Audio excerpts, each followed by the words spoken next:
Foggia for the win for the year. If he can start his season as he did, and then really after that, I mean, who can predict Moto 3? Chuck all the names in the air. And it certainly provided a lot of action last year, and sometimes, though, not for all the good reasons. But do we think that, with these new tweaked regulations and, perhaps increased scrutiny, especially on the Moto3 riders, do you think we'll see a slight change in how they go racing this year? Keith, you're shaking your head. You got no Absolutely chance. Not. Absolutely no bloody chance. We're talking about guys. They're all very, very good at what they do. They're all very competitive, and they're all very young. When you're very young, it takes away any element of caution you may have at all. Do you know the strangest thing? Please don't slam me for this, because it's not all about me. But I remember what it was like to race a motorcycle when I was young. You never even gave the danger, the possibilities of it a thought. Everything was done virtually by instinct. You've done a load of miles on your motorbike. You know it like the extension of your arm or your foot. There isn't anything you do that you think about. It's all absolutely, apart from strategy. Obviously, strategy is important in a race. But as for riding a motorcycle and taking the opportunity as it presents itself at that speed, it's all done without thinking. It's a reflex. It's not. You arrive at a corner with a strategy to pass somebody. It's if that pass becomes available. You set yourself up for it. You're looking for it all the time. And tripping over somebody else, or an accident that's happened 2 bikes in front of you, will still happen. I can't see how they're going to dial that out of it. As these motorcycles are so close and so tight in performance, you didn't see it so much in the past because there was such a wide gap in performance of motorcycles or riders, if you look back at it. But now that we've got all three of our classes, Moto3, Moto2, MotoGP, so tight in performance, so tight in quality, you're going to have accidents, where people are unsighted. We get back to the technology side of things again, where the second group, with luck, will have better warning when they're going to trial this new system for lights on bikes and lights in helmets, or whatever they end up bringing to us this year as a secondary precaution. You're still going to have lights and flags on the side of the track, which are going to obviously operate much quicker than they have done in the past. But it's still not going to fix the group you're in. Somebody gets it wrong in the middle of a group, down you're all going to go. It's about that secondary group, keeping them safe from getting caught up in an accident that is just a blink of the eye ahead of them. I think that's what we're all looking towards at the moment. But it's going to be mayhem in Moto3 as usual. May they all stay safe, and may they all give us the kind of racing that we've always had in Moto3 of recent years. It's just brilliant. I mean, all three classes, it wouldn't matter if you didn't have MotoGP and Moto2. Moto3 is good enough, thank you. Is the way I see it. Well, yeah, it certainly did provide lots of action, and we'll be following it all throughout the year as well. Pete, sorry, you made a move there. I cut you off again. All I was going to say was that as far as, say, you've got the racing side, but as far as stopping the reckless stuff, like looking for toes and being silly, I think it'll be really important for race direction in Qatar to really come down hard the first chance they see. Because if the riders sense that, maybe you can get away with something, they'll do it. So I think as soon as someone steps out of line, which will happen at some point in Qatar, race direction are going to have to be straight onto it with a pretty severe punishment to just stamp out any thought that, all right, we can do that, can we? I think that's... You run into the difficulty, Pete, don't you? Consistency. Yeah. The problem is consistency. We've not seen rules applied from the outside here as a consistent situation, or the explanation that's gone with them. And I think that is the point that he's making. If it's inconsistent, you're still going to try it.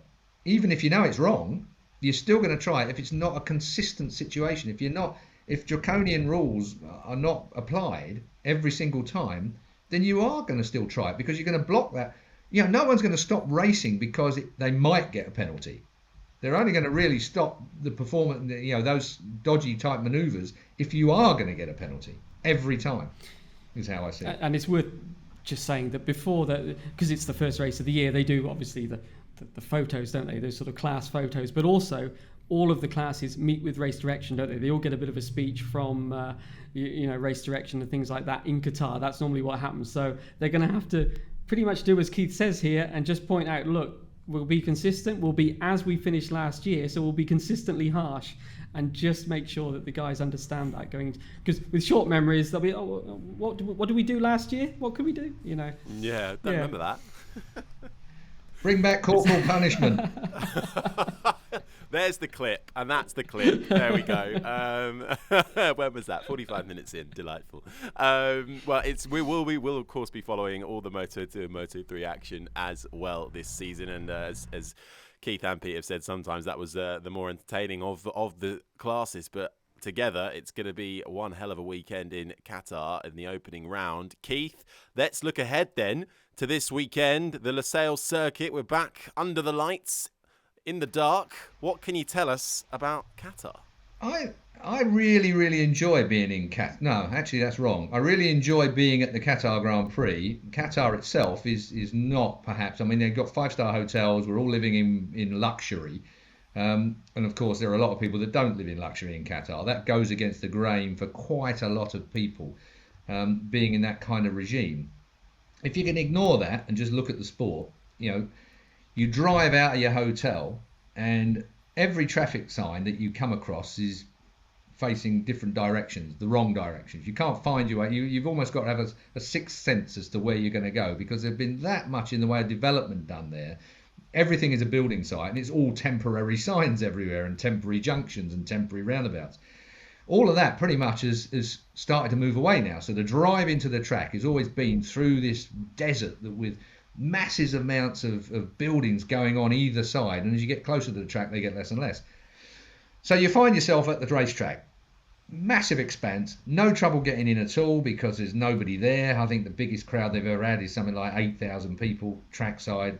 Can't see it being any more than that again during the course of this year. So if you're out there, if you work out in the Middle East, then it's the race to go to, because it's a fantastic place to go. And you kind of get used to being that. If you're like me and don't like getting up in the morning, it's a fantastic. You have a lay in bed, breakfast is at midday, you kind of trundle along to the track in the afternoon, and they have these kind of bivouacs and things like that in the paddock. It's quite a nice environment in the paddock. There's not thousands and thousands of people. It's not like being at Misano or somewhere like that, where the paddock's full of anybody that's managed to get hold of paddock passes anywhere. It's quite a nice environment, so you get an opportunity to talk to people without being accosted by anybody. Riders are quite lucid. You're able to get a hold of people when you want them. So from a journalistic point of view, it's great fun. The racetrack, as I said a little earlier in the conversation, is always clean, which is unusual for a track that's based somewhere in what is literally a massive, expanse of sand, massive, and they've got like these quad bikes with massive great jet blowers on the back of them, so they blast all the crap out of the crevices, which is always the problem with a dusty track. It's not that the surface is not clean. You can sweep a surface clean, but the when you've got a motorbike travel or a car or whatever it might be traveling over the track, it sucks all the crap out the cracks in the tarmac, and you end up with that then being the surface for a while. So you end up having to do 20 laps before you've got a line on a racetrack that actually works. But Qatar is always, the Qataris do a really good job of keeping the track nice and clean. There is no atmosphere when you arrive at the track. The sun's out, it's baking hot, dry heat, and it is not a pretty looking place. It's got to be said. There are poles sticking out of the ground, and with the lights on the end of it. But as we get to the dusk side of things and the lights come on, motorbikes, anything racing around a racetrack with the glistening lights on the side of it is a fantastic atmosphere. Really, really, the bikes shine. You look at photographs that are taken, under the lights, and they just sparkle. They look wonderful. So the atmosphere picks up, even though there's no one at the track. When it gets dark, it's great. But unfortunately, not everyone can have the privilege of starting in the dark. When it comes to free practice and the like, you're in that transition period where the sun's up, and slowly but surely the sun goes down as we get to MotoGP time later in the day. So Friday and Saturday is not an easy time. Then when you've got the actual race day, of course, you've got that dew point, which is the point at which the heat of the ground and the cool of the air start to meet, and you end up with this you've done it many times. You come out to your motorbike and it's got this film of water across the top of your saddle. Your seat is covered in what looks like water. Well, you get that in these countries where the temperature differential, when you get to a certain point at night, so you cannot get beyond that time. Sometimes the dew point, they can accurately predict when it's going to come. Sometimes it comes a few minutes earlier, and that's when you get a problem at somewhere like Qatar. And you can't run on into the night. It's so you need to get your racing done by a certain time, or there is no racing. You're going to be coming back the next day. But the Qatar Grand Prix is a really interesting one to start. If you forget about the politics and human rights and all the other bits and pieces, I know most of us can't forget about that. But if you can ignore that and just look at the actual sporting event itself, it's a great event. It's a good event. I always enjoyed being there for that event. It's unusual doing something in the night. Your whole bodily regime changes, and that too is tricky from a rider's point of view. They have a set way of going about their racing. They get up at a certain time, they eat a certain thing, they exercise in a certain way, they walk the track at a certain time of day. Qatar throws all of that out. It's like being in a different time zone, and racing in the dark is unique. Great atmosphere. Well, it's on the list. I need to go and check it out. No, you need to go to them all, Harry. Well, they're all great. The plan, but they don't let you trackside anymore, do they? I can't get there. Dorna will let you trackside. I'm sure they will. Hey, Dorna, In fact, if you're watching, my DHL pass, I'm waiting for Drop It, Hide It, Lose It to deliver me my pass, which is scheduled for today. I just got I got the notification on my brand new iPhone. We're not sponsored by them, but yeah. No, we're not. I dropped mine down the toilet on Saturday. So my new one has arrived. Are you going to be at some of the tracks this year? Yeah. Oh. Well, not for any meaningful reason other than the fact I like motorbike racing. Yeah, no, I know, but just you put a few good words in, Keith, and I'll join you there. Well, what? As long as you don't expect a free ticket to fly out there, then because I'm paid to go. Yeah, it's not like I'm being paid to go anywhere. It's just you can't miss out on Mugello or Misano or I actually, having said that, I think I do. I might miss out on those two because I feel slightly sickly when I see the VR46 Mooney. There's no way that Drudy did the paint job on Valentino's bike this year, is there? Let us know what you think on that. That's a crash competition because I think they look terrible. There's a video on the Crash MotoGP YouTube channel as well, having a look at the livery a little bit closer up. It's certainly, probably a bit like Marmite, isn't it? It's not going to be for everybody. So let us know exactly what you think about that. But they, of course, launched their livery. Now, we are running out of time, but before we end, it is time to bring back our 2022 predictions. Need I remind you that this race last year, race 1, Pecco Bagnaia on pole. Maverick Viñales won it, Zarco second, and Bagnaia third. Now, I hope you've done your homework on this, and those watching, please leave your podium 1, 2, 3 in the comments below, and we'll have a look and see what we're all thinking at the start of the year. Pete, let's come to you first. Pierre, your predictions, please. I mean, it's like pulling names out of the hat, isn't it? I mean, but I could give you what. Look, but that's that's great for this opening round, because normally, as we said before, you go into Qatar having done at least one test. Last year they did 2. They'd done 5 days of testing. It was pretty clear who was fast, who wasn't, what tyres they were going to use, and everything else. Of course, a race is a race. You never quite know what's going to happen then. But basically, most of Friday was just a format. Are you making excuses, Pete?